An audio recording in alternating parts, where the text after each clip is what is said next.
Let's do Drew it. Manning, I'm so glad to talk to you, man. Thanks for connecting. Thanks for having me on. It's a pleasure to be here. So, if the listeners aren't aware, you're the fit to fat to fit guy, which is such an incredible idea. So, I want to get into that and tell me how you first came up with it. Yeah, so back in 2009, I became a personal trainer, and I grew up in a family of 11 brothers and sisters, and so we all played sports. I played football and wrestling from a very young age, so I never once experienced what it was like to be overweight. And so here I was, a personal trainer in 2009, never overweight a day in my life, trying to help people who had been overweight pretty much the majority of their lives. And there was an obvious disconnect. I couldn't understand why it was so hard for everyone just to do what I told them to do, eat Yeah, healthy what's and your problem? exercise. Come on. Yeah, it's not that hard. At least in my mind, I didn't think it was that hard. And so, anyways, I got frustrated. And one of my clients told me, Drew, you don't understand what it's like for us or people like me, because for you, it's always been easy. And for us, it's really hard. And so I kind of took that to heart. This was my ex-brother-in-law at the time. And so I was like, I was thinking of ideas. Okay, how can I become a better trainer? And the idea of getting fat on purpose, I know it sounds ridiculous and crazy. Who would think of that? It entered my mind and like a light bulb went off, and I was thinking, okay, maybe this is something I need to do. And I kind of felt called to do it because everyone I talked to, families and friends, was like, you should definitely do it. No one's ever done this before. It'd be crazy, but I think it would be a good idea. And so I kind of just ran with it. Didn't really know what I was doing. Had no marketing strategy, no, I had no media connections, just kind of winged it. And before you know it, it went viral. And I have no regrets to this day of doing what I did. So you gained 75 pounds in a short time. What did you do there? I mean, did you stop exercising and just hit the store or what? Yeah, so I did. It was no exercise for 6 months. That was one of my rules. And then the second one, I had seen Supersize Me. I had seen what Morgan Spurlock had done for 30 days, right? So I didn't want to focus on fast food so much because we all know, I think most of us know fast food is unhealthy for us. I wanted to focus on everyday American foods that we grew up with in the 70s and 80s that we don't think is that unhealthy for us. So things like top ramen, macaroni and cheese, sugary cereal, sodas, juices, granola bars, chips, cookies, crackers, all these processed foods that are affordable, they're convenient, and I'll be honest with you, they taste really, really good. Like Cinnamon Toast Crunch. I could eat that all day, every day. It tastes so good. And that's kind of what I did for 6 months. And I put on 75 pounds of pure fat. This wasn't like a bodybuilder bulking phase. I wasn't lifting at all. It was 75 pounds of pure fat. The one thing that stood out for me when you relate your story that was really shocking was you described how this experience actually changed your personality. You said it made you self-conscious and insecure. Yes, my identity for my whole life was based on what my body looked like because I grew up in shape. I was Drew the fit guy. Now here I was overweight and I freaked out. I had an identity crisis because I wanted to go up to strangers and explain to them, hey, I'm not really overweight. This is just an experiment. This isn't really me. Here's a picture of what I look like normally. Go to this website to learn more. I was so uncomfortable in my own skin because my identity was based on my body image. And it really took me to going through this process to learn that I am more than my body, and people listening out there are more than their bodies. The problem is that we associate our self-identity or our self-image with our body image. And that's kind of what I went through and learned that lesson from going through this experience. And it was very, very, very humbling, to be honest with you. So we should have got you shirts or something while you're walking around. I'm not really a fat guy or something Yeah, like like that. this is like explaining the whole situation. But it was really interesting because the other part of this journey that was a surprise was the physical aspect. I knew what to expect, eating all those calories and those foods would gain weight, get fat. But it was the mental and emotional side of this whole transformation. That's where the lessons were learned, and that's why I wrote my first book, Fit to Fat to Fit, was because of those lessons that I learned. And some of the other lessons that I learned was, how much of transformation is mental and emotional. It's not just calories in, calories out, working out, supplements, different forms of exercise. All of that is important. We know that. The problem that I think people struggle with is the mental and emotional challenges. So emotional eating, the emotional attachment to food is way more powerful than I ever imagined. And it took me going through this experience, even though it was only for 6 months. it took me going through this experience for my eyes to be open to just how powerful that emotional connection to food is in today's society and culture. And before, I just thought it was a lack of willpower. Like, come on, guys, it's not that hard. Put down the soda, go to the gym. Like, we think it's so easy. But you wouldn't go up to a drug addict and tell them, hey, stop doing drugs. It's not that difficult. Just stop being addicted, right? Food addiction is something very similar that I think of, but I think it's even harder because food addiction, food is legal. You can have it whenever you want to, and it's everywhere. It's on TV. Everyone's eating it, and not everyone's addicted to it. But for you, if you are a food addict, you have to be very careful about what you eat, how much you eat, and it's there in front of you every time you go to the grocery store. So it definitely changed my perspective on people that struggle with emotional eating and food addiction. So you had a lifelong devotion to fitness. You had these habit patterns wired. You had your portion sizes were all dialed your entire life, and then you had to jump off the deep end. Now, are you describing that? Do you feel like you drifted in that direction of becoming addicted to sugar or snacking or overeating or something? It opened up my eyes. I don't feel like I totally became addicted to it, but when I transitioned back to eating healthy again, those first 2 weeks were some of the hardest weeks that I've experienced, or that I experienced during that whole year, because I never experienced withdrawal symptoms from that food until this moment. You know, I had all the willpower in the world. I had all the discipline as a trainer. And here I was in the first 2 weeks going from 5,000 calories of processed, food like Cinnamon Toast Crunch to 2,000 calories of real whole food. And I felt miserable. I had headaches. I was grumpy. I was moody. My body was fighting back. It wanted the high that it had for the past 6 months from those foods. And here I was, a proponent of health, a personal trainer, knowing how to stay disciplined and how to, avoid eating unhealthy foods, struggling myself with just how powerful my body was fighting back to wanting those foods. And so I've never experienced that. And that's where my eyes were open, because had I had not that, I can't say that. Had I not had that experience. Hey man, it's tough being fit to fat to fit. Every sentence is all messed up. Had I not had that experience, I never would have had empathy for those that struggle with food addiction or emotional eating, because here I was, my own body fighting back, wanting the high that it had had for those past 6 months. And so that was really interesting for me to experience that, to be totally honest with you. So, I mean, you mix in a lot with the leading scientific experts. Have you dug deep into what was going on obvious detox reaction, probably to the processed carbohydrates, but do you have any more details about, physically what was happening in your body? Yeah, I think there's a physical component, like you mentioned, but there's also an emotional component too. So for me, my therapy was exercise, and you take that away from someone, what became my therapy? That became food. That became my stress reliever. Even though it created stress, it became my stress reliever, which created a vicious cycle. And usually for me, even in the past, I've had junk food before. I've had treat or cheat meals, whatever you want to call them, but I could just exercise my way through it. That was my release mechanism. But not having that anymore, what's interesting from a psychological perspective was the food became my stress reliever, even though, like I said, it was causing the stress because of the weight gain and the hormonal differences that were happening inside my body. It was kind of what's the phrase? It was something that helped me, but it was also something that was causing the issue in the first place. And that's kind of where my eyes were open to what some of my clients had been telling me at that point. So from a psychological perspective, I experienced it firsthand. From a physical perspective, what's interesting is I had my blood work drawn every month through a doctor during this journey, this process. And it was really interesting to see the correlation between my blood work changes and the food I was taking in, because some people don't correlate, the food that we take in our body and some hormonal differences, right? For example, my testosterone dropped to the low 200s as a 31-year-old male with a lot of muscle mass. What'd you start at?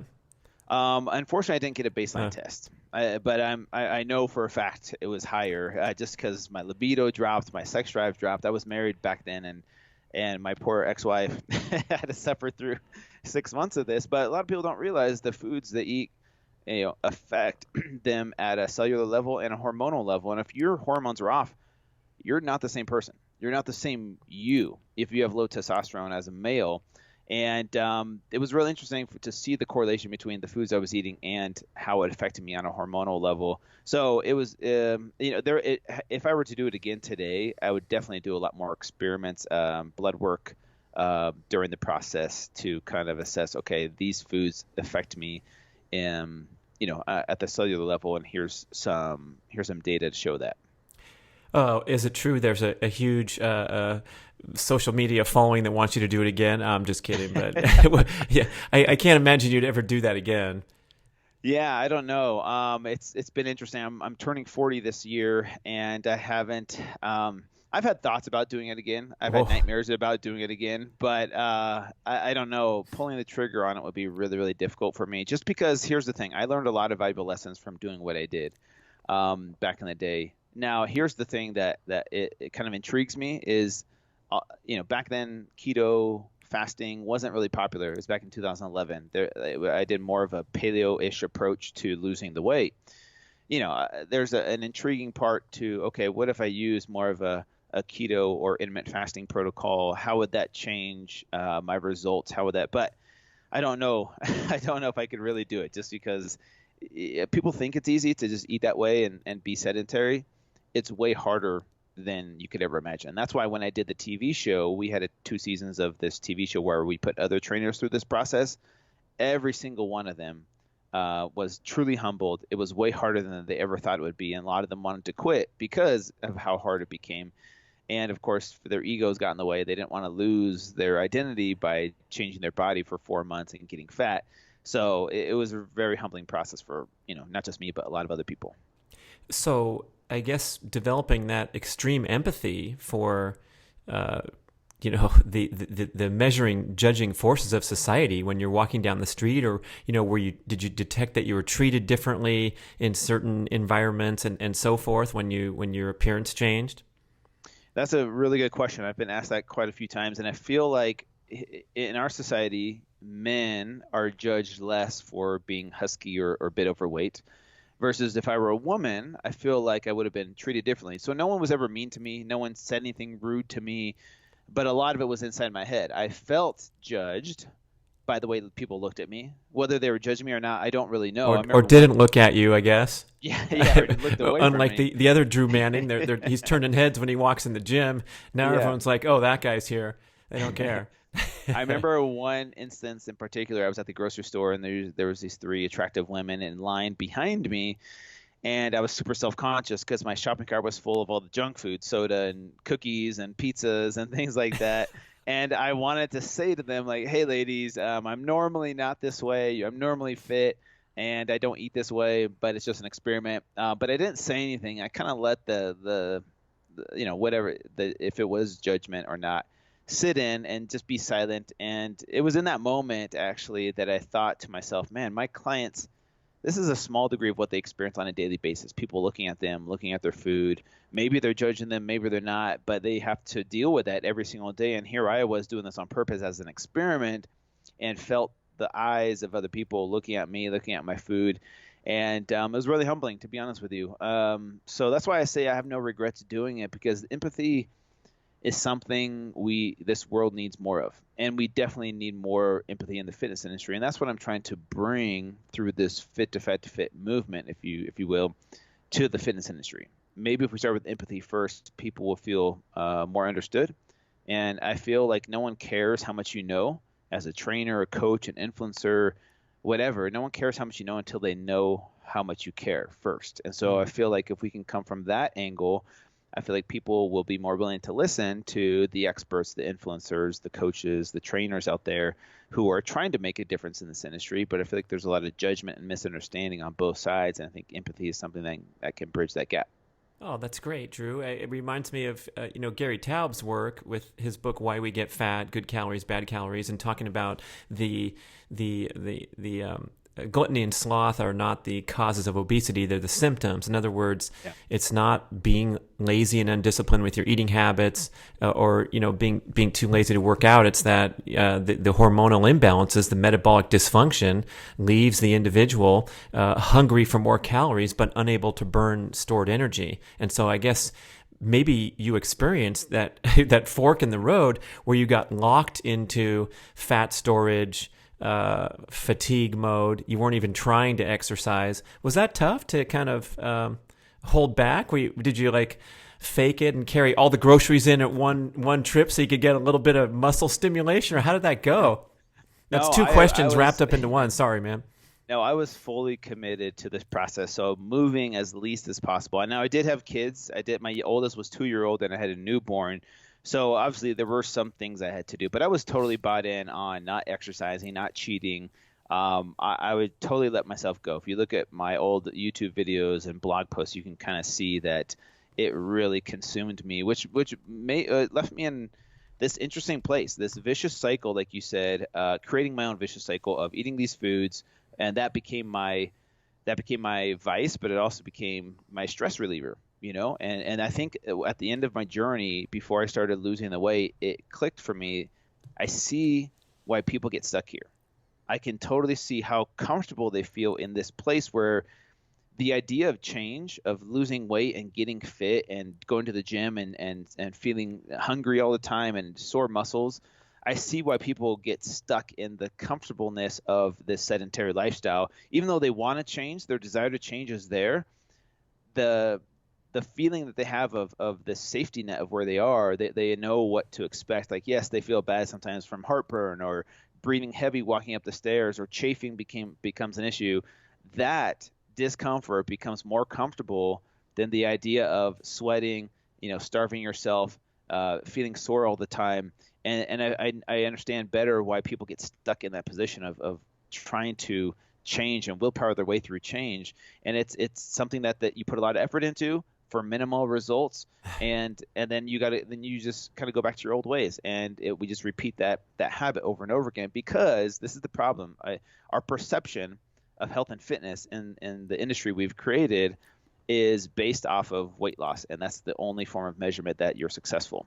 And when you base your results off of that one form of measurement, that's why a lot of people get discouraged, because they feel like they're a failure if that number on the scale doesn't go down. So the reason they're changing their life, the reason they're focusing on these processes of exercise and eating healthy, is so that they will see their bodies transform and look like they see on Instagram or on TV. And if they don't, then they're a failure. And so what happens is people go out for 1, 2, 3 months, maybe go hardcore, starve themselves, work out really hard for minimal results, and they think, well, this isn't worth it. This is, why would I sacrifice all this fun, right, quote unquote fun, for just like a pound a week or 2 pounds every month or something like that, when I could be having fun and doing other things. And so people fall off the wagon, and then the next year they start it again, because they want the quickest way to lose the most amount of weight in the shortest amount of time with the least amount of effort. They want that magic pill. And it doesn't exist. And so it's up to us to break our perception, learn a different perception, where if people could fall in love with the process and not care about the results, take the scale out of it for a minute, just focus on the process, right? And falling in love with that process. And once they do that, the weight loss, the results take care of themselves over time. And so I feel like if we could switch that, focus on the process, not the results, instead of vice versa, then I think that's where we'll really see a lifestyle change instead of just another diet.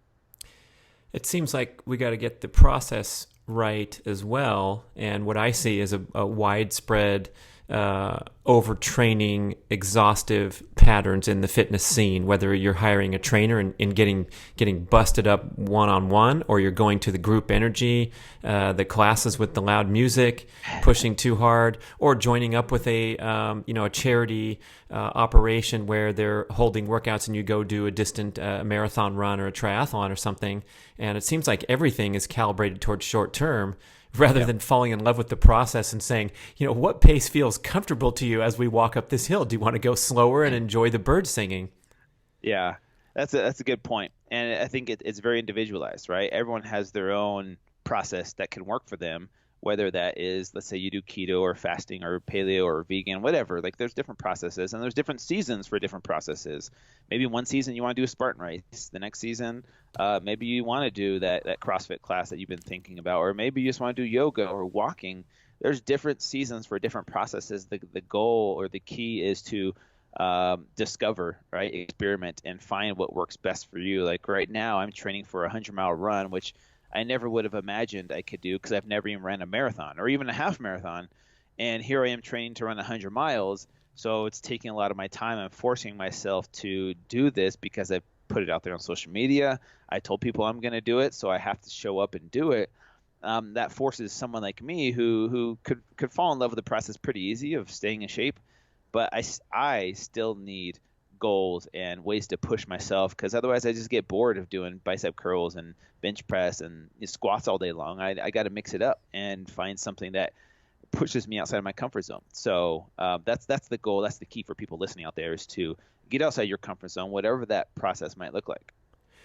Wow, I wonder if that's, I mean, I can totally relate to that. Like, I need some kind of goal. I'm going to create the great importance in my own mind, in myself, even if it's goofy stuff like doing the speed golf challenge and things like that my listeners are familiar with. But it seems like without that, I would have much less appreciation for the day-to-day grind of doing things that maybe you're not super motivated right in that moment to do. I mean, training for a 100-mile run when you're not a big-time runner, that's got to be tough at times, man.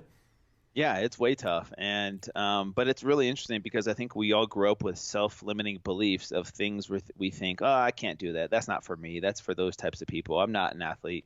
And we grow up thinking that, and we kind of stay in that comfort zone of, well, I'm just going to do the things I know how to do. Well, that's the treadmill for an hour, or that's this cardio machine for 45 minutes, or these types of movements that I've been doing my whole life. And you stay in that comfort zone, and you wonder why there's no progress or change.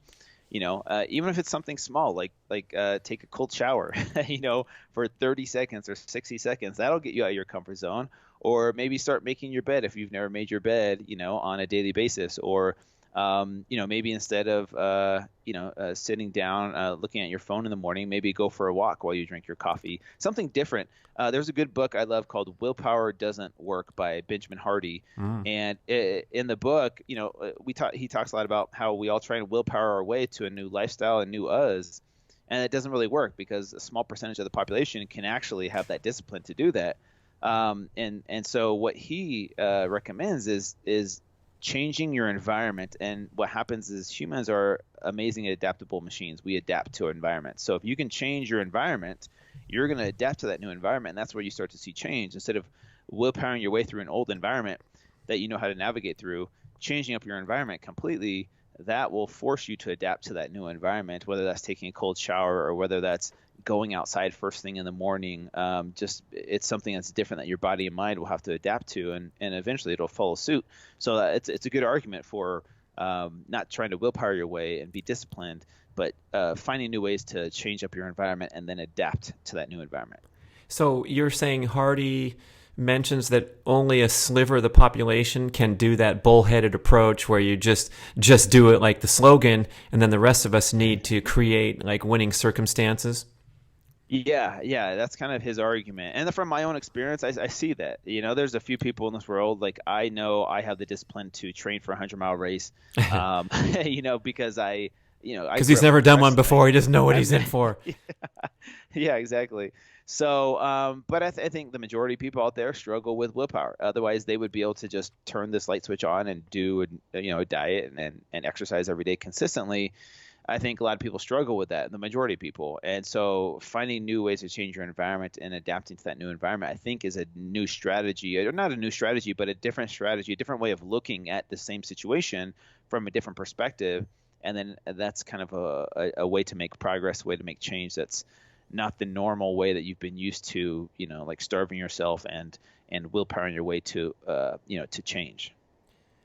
I love it. What about applied to the diet challenge? Because we hear from so many people that, I really, really love my hot fudge sundaes and my Starbucks caramel drink. And, it's true, as you likely experience, that the Cinnamon Toast Crunch is something that Drew really loves, even though he's Mr. Healthy Guy. So how do we kind of break away from that pull and do something that, let's say, doesn't require a lot of willpower, because that's probably not going to work for most of us, but land in an area where we feel great from our dietary choices.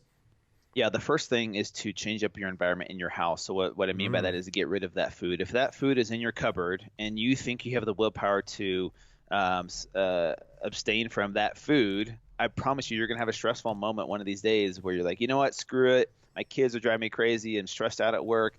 Give me this, give me that. And if it's just as convenient as walking over to your pantry or your cupboard and it's there, you're gonna give in. I promise you. I would if I had a box of Cinnamon Toast Crunch right here. I know at some point I would just devour the whole box. So for me, my rule is I can't have that in the house. Same thing with Girl Scout cookies. Why? Because I would want to just get rid of it as soon as possible and stuff my face with it so that it's not there. If it's there, I'm going to eat it.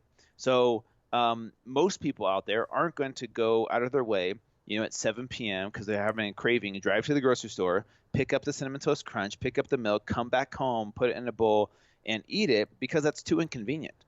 So what he's saying is if it's super convenient, you're going to gravitate towards that. And if your environment is set up for convenience with those unhealthy foods, then your willpower, you could have all the willpower in the world, but at some point it's going to break. And so if you change your environment where that food isn't in the house and all you have is healthy food, guess what? You're hungry. Okay, well, there's no Cinnamon Toast Crunch. You got chicken and broccoli and other food that maybe isn't as delicious, but if you're really hungry, you're going to eat it. And that's what your environment is set up to help you do. How about for exercise? Do you have any tips and tricks for the home environment, first of all, or maybe even throwing in a question like peer groups or social aspects of keeping aligned? Yeah, the first thing that I would recommend that I've seen work really well for people is lay out their workout clothes the night before or even sleep in them so that when you wake up in the morning, you're already dressed or it's right there in the morning. You already took the time to pick it out. From there, yes, a group setting like CrossFit or yoga or something where you feel like you're part of a community is really powerful. The power of community, it's just like a church or religion. You want to go because those people are there that you go through this, suffering with, and there's a special bond that's created. Or just a workout partner, whether your spouse or a friend or a running buddy, something like that, where there's some accountability. Because the problem that I've seen is when we try and when there's no accountability, right? There's no support system, and we just try and, like I said, willpower our way to a new lifestyle change. It gets really hard on those days when it's cold and you're sore and you're tired and you want to sleep in. No one's there to keep you accountable. So whether that's you hiring a coach, whether that's you joining a CrossFit class or a yoga community or whatever it is, there needs to be some form of accountability or support system to help you push through that, whether that's hiring a personal trainer or a coach to keep you accountable. And that's why some people nowadays will pay for an accountability coach just because they know that there's someone to report to. A lot of CEOs and business owners do this as well because they know that if they're left to their own devices, they will just find a way to get out of it. But if they have someone that they're paying to keep them accountable, most likely they're going to follow through with that. Oh, that's nice. I love that. And I like how you said earlier that you're announcing to our podcast and your social media that you're training for this 100-miler. And I referenced that too, where I'm telling people on a recording that I'm jumping into a tub of freezing cold water every morning. And therefore, when that little voice in my head wonders whether I should bail out on this particular day, I've created, it might be an artificial obligation, but I think those things are really important. We're really onto something here. Yeah, it is really important, and I think that's the power of social media. Use it to your advantage nowadays. It doesn't mean you need to become an influencer, but there's different communities. There's different online groups that you can join to stay accountable to people that you've never even met that are halfway across the world, and that's the power of the social media nowadays. So that's why I have 2 or 3 Facebook groups that people can join and talk about their successes. It's a safe place to ask questions. There's no dumb questions. Post about your progress, but also post about your failures. Post about things that you messed up with, and you'll see the support you get from other people is really powerful because they're going through it too. And if you can connect with someone that's going through what you're going through, there's a sense of connection there. And if the next time that you're feeling tempted to not do what you're supposed to do or give in to something you're not supposed to eat, you think about that person and you think about reporting in, and you're like, you know what, it's not worth it. The biggest thing that I think is a catalyst to change is self-awareness. The more self-aware you become, the more you can start to thoughtfully respond to situations instead of react to emotions in the moment. Because what happens so many times when we're stressed and we stress eat, we don't thoughtfully respond. We react to stress by doing what we've always done. We've been programmed to do. We've programmed our brain to gravitate towards some type of food or a drug or alcohol, whatever it is. We distract ourselves with different substances, and we create that pattern, and we go back to that pattern every time a stressful situation comes up. So self-awareness is one of those things where as you become self-aware, you can kind of pause and become the observer of your thoughts in those moments, and you can respond thoughtfully instead of react like you normally would. You can say, okay, this is what's happening right now. I'm feeling these emotions. I'm triggered from this situation. Stress is rising. I can feel all of it. And all you're doing is observing. You're not making any decisions. You're not jumping to any conclusions. You're just feeling and being aware. And then from there, you can make a decision. You can say, okay, do I give in and eat this food or drink this drink like I normally would do? Or do I have that self-awareness now where I can say, you know what? I know how this is going to feel. I know this is going to play out, and it's not worth it. And then you can walk away. And self-awareness is something that I make sound so easy, but it takes years. It took years for me to develop this, and it takes other people years as well. That self-awareness, becoming the observer of your thoughts. I think for serious athletes can reference the keeping a training log. And when I was doing triathlon, I still keep one today, even though I'm not doing this with the greatest intensity. But to be able to look back and review some of these patterns and know that when you got a cold on the 14th, it was preceded by doing too much or getting out of balance in some way, and then have that reflectiveness too, so you can kind of notice these patterns occurring in the future and doing something different than what didn't work in the past. Yeah, that's a really good point. I think it's just at the end of the day, finding for people out there, experimenting and finding what works best for you in this situation. So maybe where you are is, hey, I'm going to commit to going for a walk every day, or taking a cold shower, something small. It doesn't need to be, all right, I'm never touching sugar again.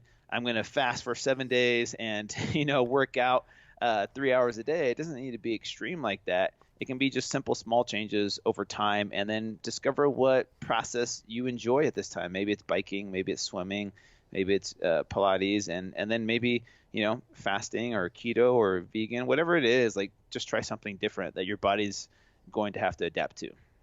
So what about dealing with failure, whether it's through the reported into the online community, or let's say with a client that you've been working with for a long time and they fall off track? What's a gentle way to get them back and kind of putting that out of their mind, that tendency to spiral downward when you do fail and then you feel like, what's the point? How do we get back on track? That's a really good question, and it kind of comes back to the self-awareness thing. For me, as you build that self-awareness, it doesn't mean you're never going to make a mistake again. It doesn't mean you're never going to give in to those emotions that are arising. Even myself, I go through that where I have all the self-awareness in the world, but I'm like, you know what? Screw it. Give me the Cinnamon Toast Crunch. But at least, in my opinion, when I'm working with a client and they at least have that self-awareness beforehand and they still make that decision, I tell them, hey, that's progress. You're still aware of what's happening. Even though you made the wrong decision, that's okay. It's not about being perfect. It's having that self-awareness so that as you move forward, you start to make the better decisions more often than the bad decisions. And then not defining yourself by those moments where, let's say you do give in to something that you shouldn't be eating or that isn't on the meal plan. You have an option there to say, okay, that I gave in to this, I enjoyed it, and from there, that's all it was. Like there's no attachment to or my self-value attached to that one moment in time where I gave in to something, and then it's easier for people to let go of that instead of define themselves by that moment of I failed, therefore I am a failure. So it's just changing up that self-talk that happens inside throughout the process. And this is kind of all the stuff that happened after Fit to Fat to Fit. So before Fit to Fat to Fit, I had no way of helping people through this process because I was like, hey, just eat less and work out. Oh, you're struggling? Okay, let's change up your macros. Let's change up your calories. Let's change up your workouts. And that helps to a certain extent. But on the mental and emotional side, that's where people struggle. That's where people need the most help. And so for me, now I can help people navigate those waters so much more because my own personal development, my own personal journey that I've been through of hitting rock bottom, and to be totally frank, going through a divorce, which was really hard for me, but it really helped me rebuild myself, if you will, in a true, authentic way. And then now I can help people so much more on the mental and emotional side because I've been through what I've been through. And that's really where real change and lifestyle change happens, is on the mental and emotional side. And so a lot of it has to do with self-awareness, and a lot of it has to do with observing those thoughts that come up and that self-talk that we've been programmed to think for 30, 40, 50 years of our life. And it really is about unlearning more so than learning. Does that make sense? Getting out of your own way, man. Yes. Yes, exactly. I mean, you reference these personal struggles, and I want to get into it a little bit because it's really it's amazing what you've done with your story and the courage to come out there and lay it all out there. And I'm going to direct listeners right now to episode 100 of the Fit to Fat to Fit podcast, where this guy's turning on the microphone and saying stuff that most of us are afraid to say, even to our close friends. So you referenced that you had this sort of perfectionist, beautiful, athletic life where you were, raised to succeed and align with these really tight guidelines of strict religion and the sporting experience, which is so strict and heavily coached. And then things started to unravel, and you went on a journey of exploration.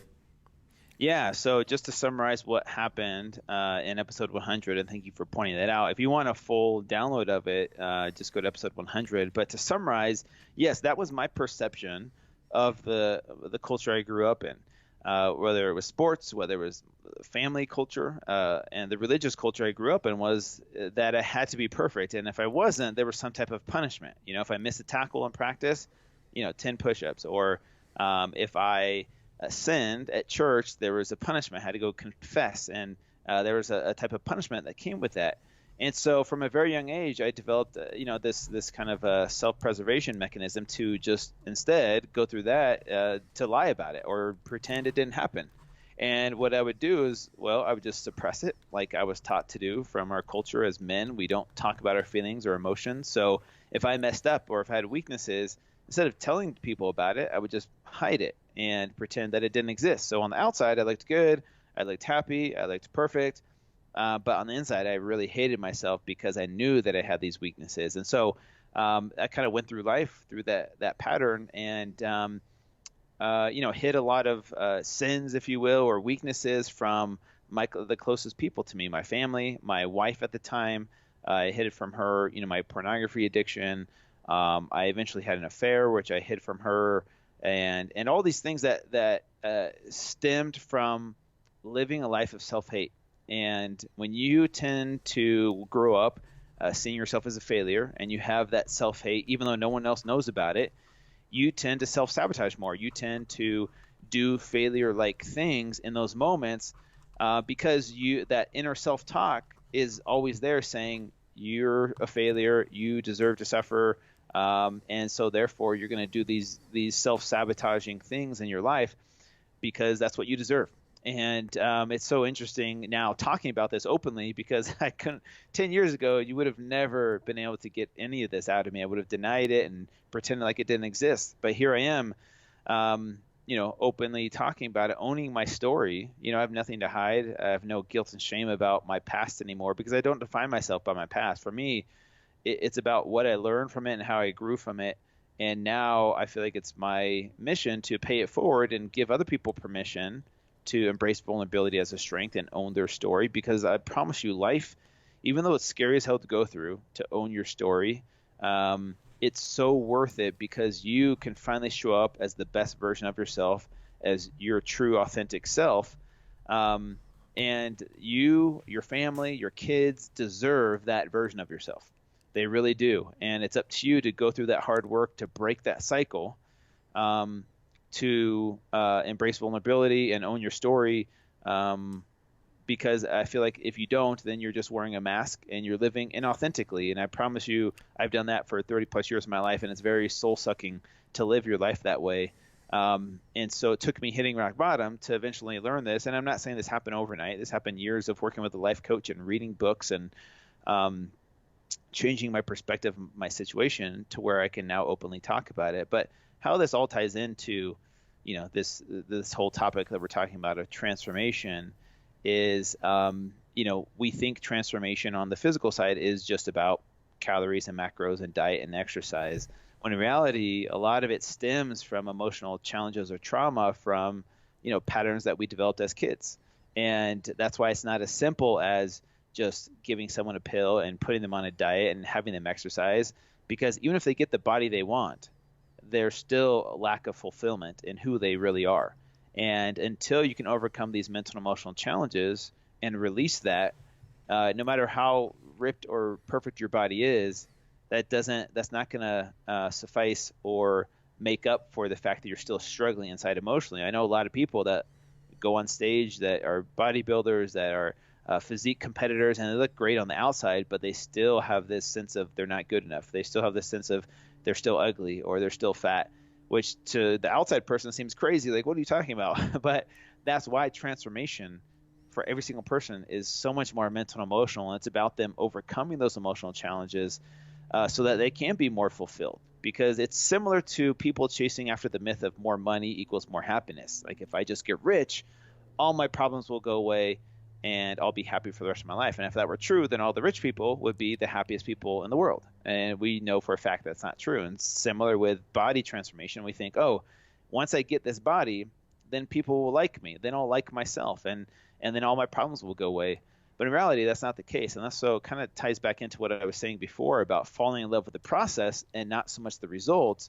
Because if you come from a place, if you operate out of a place of self-love versus self-hate, then you're going to want to treat your body the way it deserves to be treated. And that's about you doing the process of, eating healthy food, exercising with whatever form that looks like for you. And you're doing it not to look a certain way for the approval of others, but you're doing it because you feel better and you deserve to be the best version of yourself physically, mentally, emotionally, and spiritually.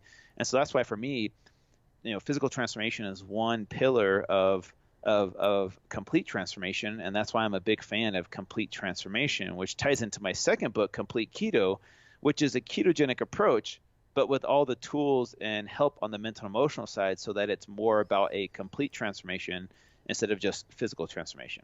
Oh, dang. The world needs that book. I mean, we've already talked enough about the macros. Yeah. And, there's not much more to say. And I venture to say that a lot of health enthusiasts probably have all the knowledge they need to succeed. But then we have these subconscious blocks that you reference. I love Dr. Bruce Lipton's book, Biology of Belief, where he references actual scientific studies showing that we operate 93 to 98% of the time from our subconscious programming, which is by and large flawed from these messages that we learn in the course of growing up in life.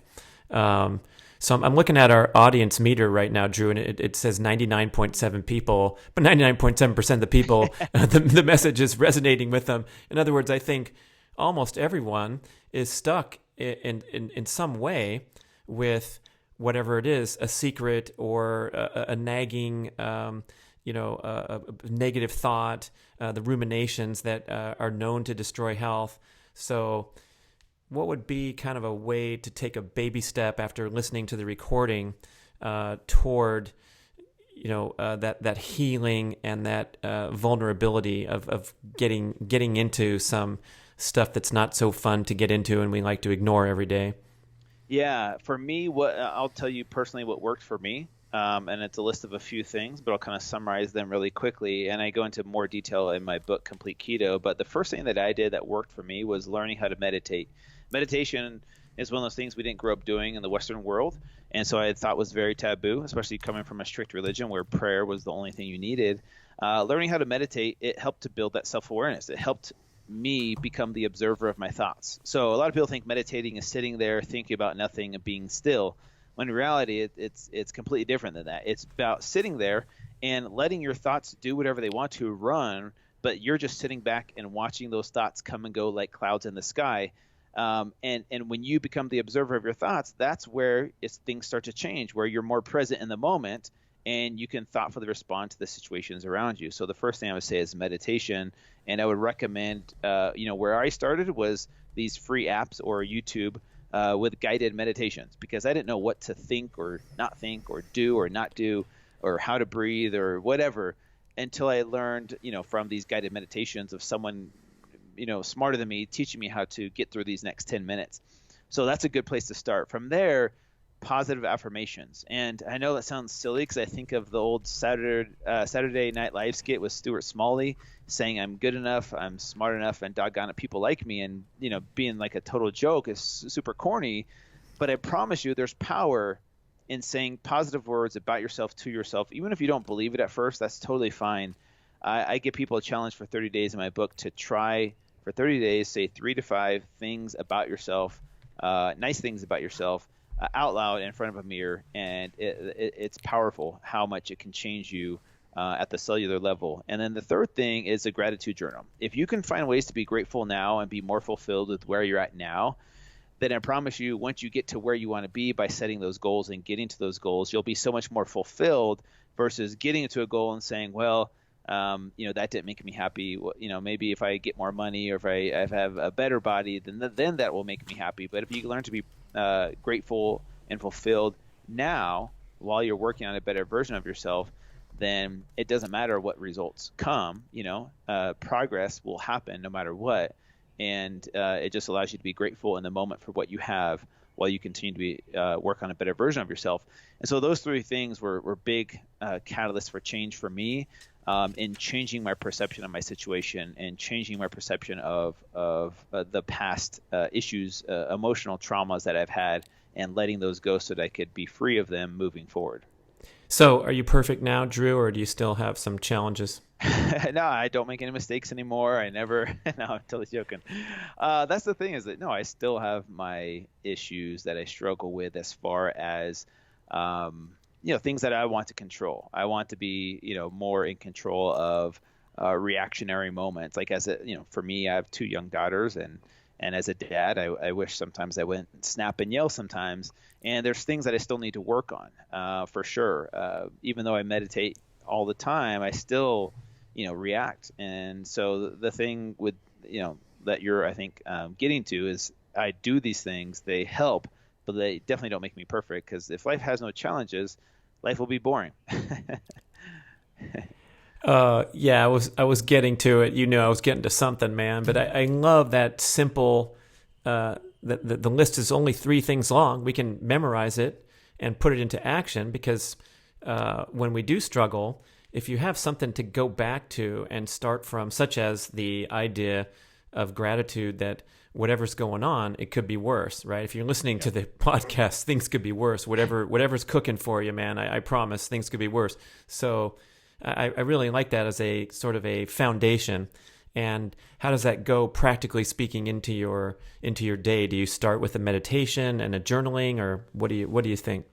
Yeah, the first 10 to 15 minutes of my day are that. So I purposely wake up early before my daughters get up for school, and I'll meditate. And recently I've been meditating while in front of a Juve red light, doing some red light therapy for 10 minutes. That's the first thing I do in the morning. And then from there, I'll go do my positive affirmations, which takes 2 to 3 minutes at the most. And then a gratitude journal, which is about 5 minutes. And I just go through my past day, list of 3 to 5 things that I'm really grateful for. And I promise you, once you start looking for that, you rewire your brain in a way to look for things to be grateful for versus looking for things to be upset about.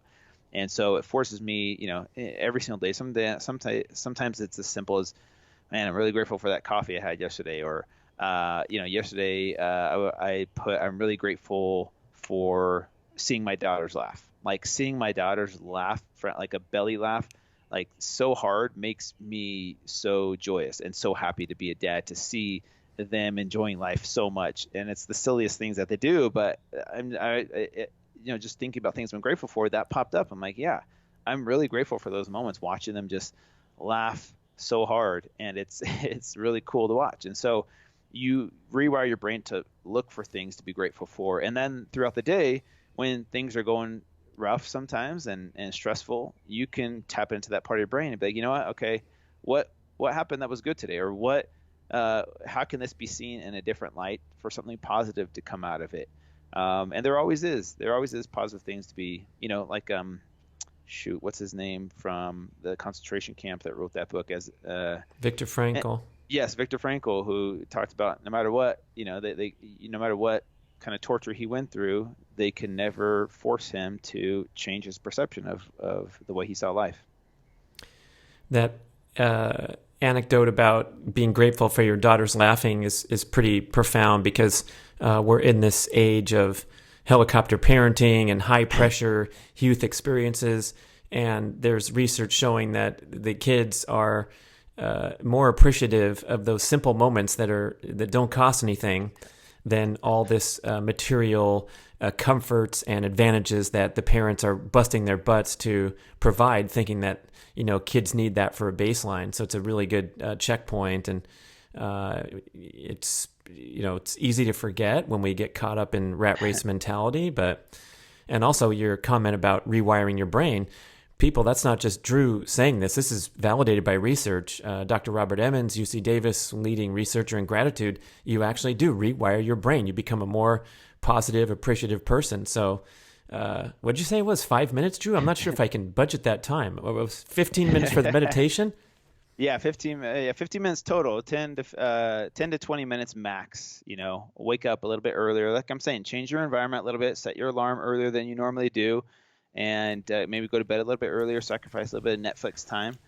But, when you were saying that and bringing up the moment with my girls, it was so interesting, because what was happening was, here I was trying to get them to bed, like, oh, you need your sleep, you need to go to bed on time. And here they were throwing a little purse back and forth to each other, trying to count who could catch it the most times consecutively. And they were laughing so hard when they would miss it. And at first I was like, girls, stop, come on, we got to go to bed. Like, you stayed on the schedule. And then I just shut up and for 5 minutes just watched them play this game, which cost nothing. And it was really powerful just to see them laugh and have a good time. And they weren't on their iPads, and it was just, good sister bonding time, just having fun, doing nothing pretty much. But it was very meaningful for me. But sometimes we're caught up in the moment of like, hey, brush your teeth, get to bed so I can go to bed. You miss out on those moments. And so that's, for me, meditation, gratitude, those kinds of things helped me in that situation, where normally I would just be like, grab it and say, hey, stop playing, go to bed, time to grow up. But that's not fun, That's no good, man. There's plenty of time to grow up. Exactly. So with number 2, the positive affirmations, if we're a little hesitant, we don't want to go into Stuart Smalley zone, what are some examples of things that work for you?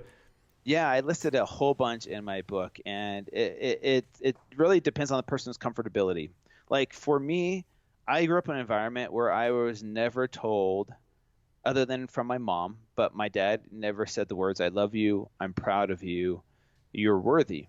So those, for me, when I first was doing these positive affirmations, those were the first 3 ones that I came up with. And even to this day, I get chills saying those words, because when I first was going through my divorce and feeling down on myself, saying those 3 things, I love you, I'm proud of you, you are worthy, were really powerful for me. And I'm not saying everyone needs to start there. It depends on your comfortability. But for me, since I had never heard that from my dad, they were really important for me to say out loud. So for me, that's what I started with. But I have a whole list of ideas for people that, depending on their comfortability levels, can start anywhere. And like I said, you don't need to believe it right away.